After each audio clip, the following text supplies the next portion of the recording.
A lot going on this week. Not a lot of it positive, unfortunately, but of course it will have political implications potentially this year. We'll talk about that with our insiders, Abdul-Hakim Shabazz, conservative commentator, also from IndyPolitics.org, and Democratic insider Brian Gaddie. We must start with the shootings. Of course, we had Buffalo recently, and then tragically this week, the elementary school in Uvalde, Texas. And while all of this is playing out as to who, what, where, why, obviously, we are going to be talking about what that means politically, potentially, because for a long time, Abdul, anytime something like this happens, and we've had two of them back to back, two mass shootings. I mean, we've had more than that, obviously, but two that have gotten national attention, really, Buffalo and Uvalde, Texas. The conventional wisdom is, well, here we go again, and nothing's going to happen because we have a 50-50 Senate in Washington. We have a very close House. Nothing is going to change in regards to potentially gun laws, maybe not overall gun laws, but at least certain types of weapons, background checks, things like that. Do you think, Abdul, now I'll get to you in a second, Brian, do you think, Abdul, that this time it might be different?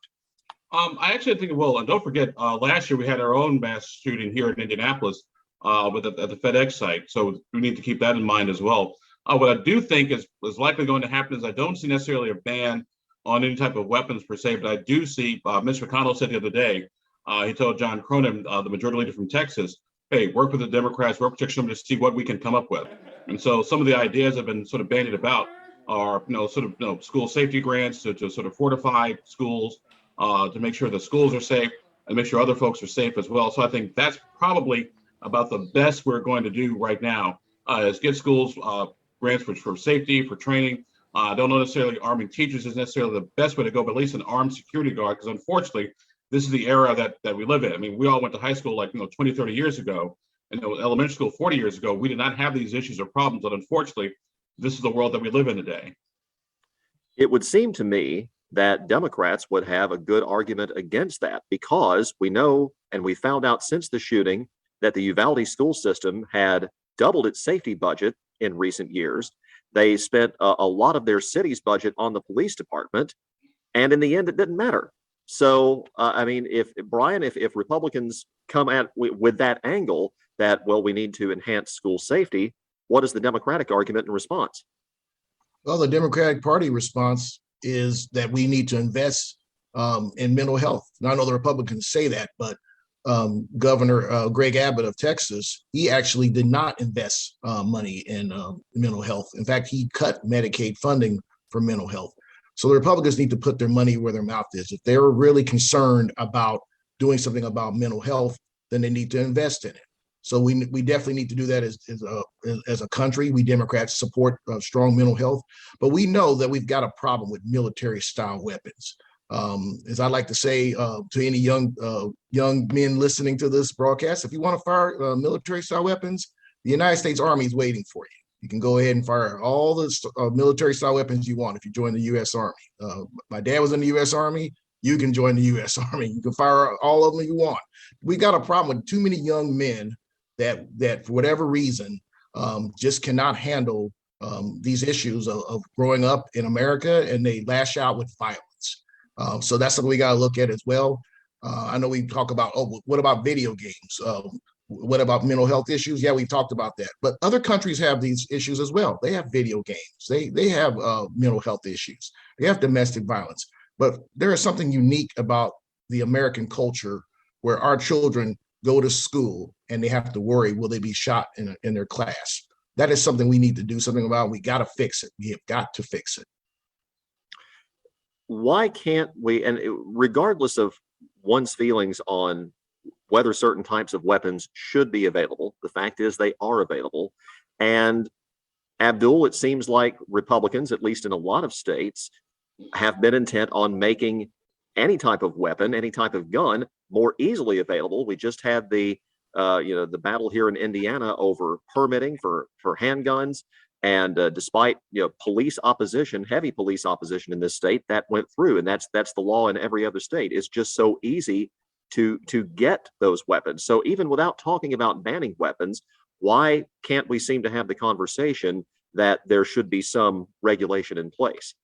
Well, frankly, I think it's because we're so almost sort of hyper, super partisan, uber partisan these days, particularly on issues like guns and abortion, that any size thing given a millimeter or a half an inch is seen as sort of a sign of weakness, because people feel that if they give one inch on the abortion issue or the gun issue, then it's a loss. And then it's unfortunate because before we've had the ability to come and sit down and come up with reasonable guidelines, reasonable regulations, on guns, on firearms, on who can get them, who can get access to them. And also, Ray, I think it's important to remember too that the young man who did the shooting actually walked in an unlocked door in the school and started firing. So we need to keep that in mind as well. Even though the school spent millions of dollars on security and the police officers and the whole 9 yards, it doesn't do any good if your guards aren't there. And so for that situation, I think it's important to keep that in mind as well. Well, and 12 minutes elapsed between the time he crashed his truck during a chase with police, and police somehow didn't catch up to him before he got into the school as well. Beto O'Rourke, Brian Gaddie, Beto O'Rourke interrupted Governor Abbott's press conference talking about the shooting when they were talking about what was going on. And Beto O'Rourke, of course, the Democratic nominee for governor in Texas. That's a very high-profile race. It's a big target, has been for a long time for Texas Democrats. But he caught some pushback from Republicans for interrupting the governor's press conference by essentially telling Governor Abbott that, in a nutshell, it was his policies that caused something like this. What kind of an issue nationally do you think will this end up being for Democrats at the ballot box in November?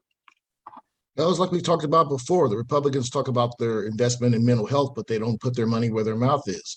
They have this obsession, and that's just the best word to use for it. They have this obsession with loosening and weakening gun laws. And I don't know why a 21-year-old needs a military-style weapon. Like I said earlier, if you want a military-style weapon, go ahead and join the U.S. Army. You can fire all the military-style weapons you want. A 21-year-old does not need a military-style weapon. These are the 21st century equivalent of the Tommy machine gun. And I'm going to show you how dysfunctional our government has become. Back in the 30s, when we had a problem with gangsters using Tommy submachine guns, the Congress came together, passed a law, banned Tommy machine guns, and President Franklin D. Roosevelt signed it into law. Now today, we can't even seem to get together on red flag law, federal red flag law. So I know we have a red flag law here in Indiana, but we need to have a national red flag law. We need to do something about not only that, but about magazine clips. So this shooter in Texas, they said he had almost 300 rounds, live rounds, or between 200 and 300 rounds. That's ridiculous. This doesn't happen anywhere but in the United States, and we've got to fix this. So yes, I do think this is a national issue we can talk about, and we are for having a safer America as Democrats, and we need our fellow Americans to help us in that endeavor, no doubt about it. People always tell, or they say, at least outwardly, well, we shouldn't talk about politics at a time like this, but inevitably, everybody does talk about the politics of it. Abdul, it's still several months until Election Day. I guess a lot depends on what happens in Congress, if anything, between now and then. But what kind of game changer can an event like the school shooting in Texas, the shooting in Buffalo, the attention surrounding those, what kind of an effect can that have on a midterm election? Keep in mind, this is not a presidential year, so it's a year in which not as many people in general are usually paying attention to politics. I think it's going to probably maybe move the needle somewhat, and maybe some of those suburban areas, some of those suburban or Republican women who have children in school, and everyone's sort of worried about their kids these days. So I think from that perspective, it'll move the needle, but I still think inflation and supply chain issues are going to be our bigger issue come November. Brian, you believed before this that Democrats were going to have a better year in November than most people are predicting. Typically, the party in power, which would be the Democrats right now in Washington, typically they lose at least some of that power in midterms. That has historically been true. You thought, even before all of this, that Democrats were going to do better. How has what has happened over the past few weeks, Buffalo, Uvalde, how has that changed or altered your opinion, or has it at all? Do you still think Democrats will be more successful in November than conventional wisdom says, and why is that? Well, if you look at what happened in Buffalo and just with the mass shooting there, and then obviously what happened in Texas. But if we go back to Buffalo, you had the gunman there that was talking about the great replacement theory. And we've got prominent Republicans like Elise Stefanik, who's the part of the House, U.S. House leadership in the Republican Party, that is a subscriber to this just ridiculously racist anti-Semitic theory. So to me, as a Democrat, and I'm not the only Democrat saying this, if we can show the American people that the Republicans do not have the right or they don't have it in them from a responsible standpoint to be leading our country, leading the House or leading the Senate. We Democrats are the stewards of this country, and we know we have issues like inflation and supply chain issues, but at least you know we're responsible. At least you know the leaders of our party are responsible. We're not pushing the great replacement theory and other radical extremist policies and political positions like the Republican Party. So I look at the Republican Party, they're like the teenage kid that you can't let have the keys to the car. Because the last time you did, he took the Corvette and crashed it in the tree. That's the way I look at the Republicans. That's what they did on January 6th. They do not need to have the keys of leadership. And I've said that before, Ray and Abdul. I think you guys know I've said that before.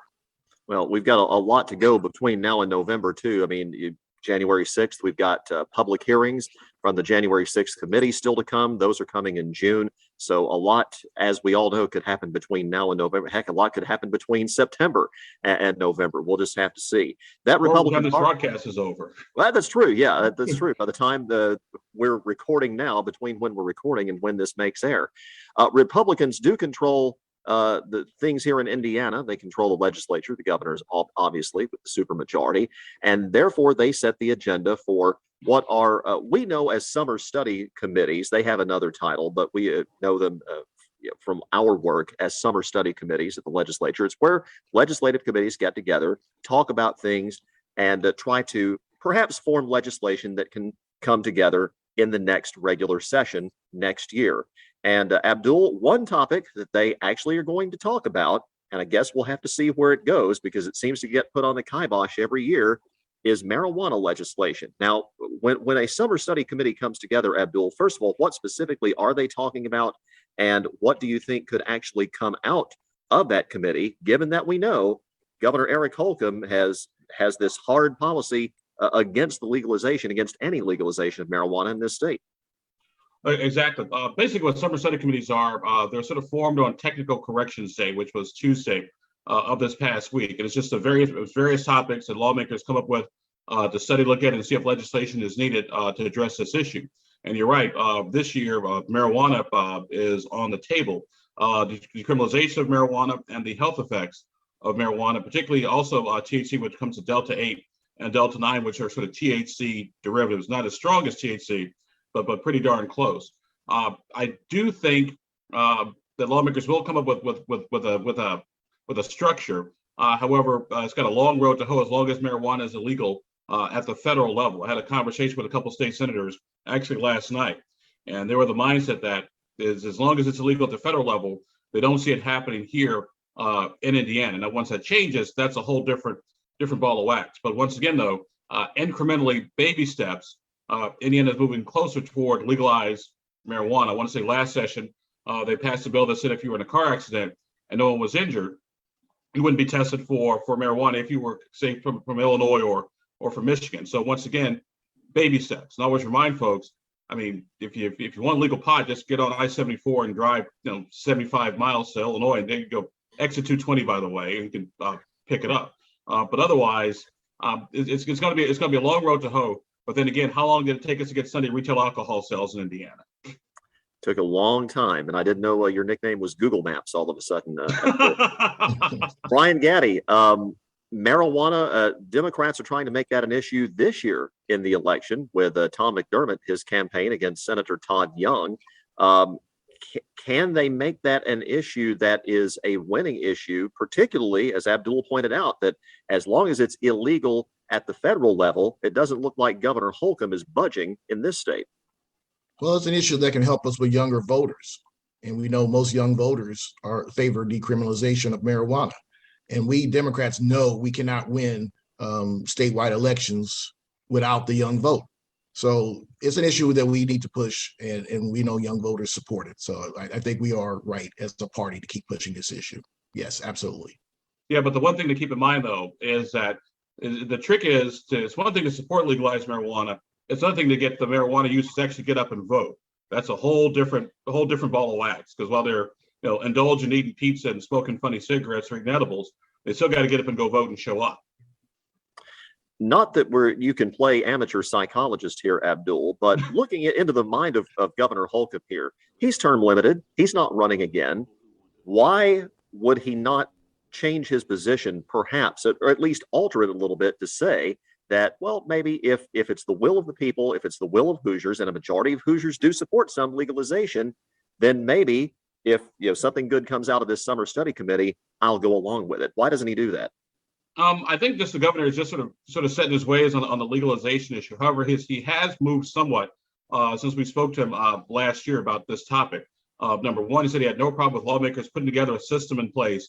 So if marijuana does become legal at the federal level, all India has to do is flip the switch. And he's also been in favor of testing for medical marijuana using Eli Lilly and Purdue and IU University. So from that perspective, the governor has shown some flexibility on the marijuana issue. As far as outright legalization goes, I don't think that's going to happen until it changes at the federal level. All right, guess we can all exhale now because this Insiders has come to a conclusion. Brian Gaddie, Abdul-Hakim Shabazz, appreciate your time. Good to be here. Thank you, Ray.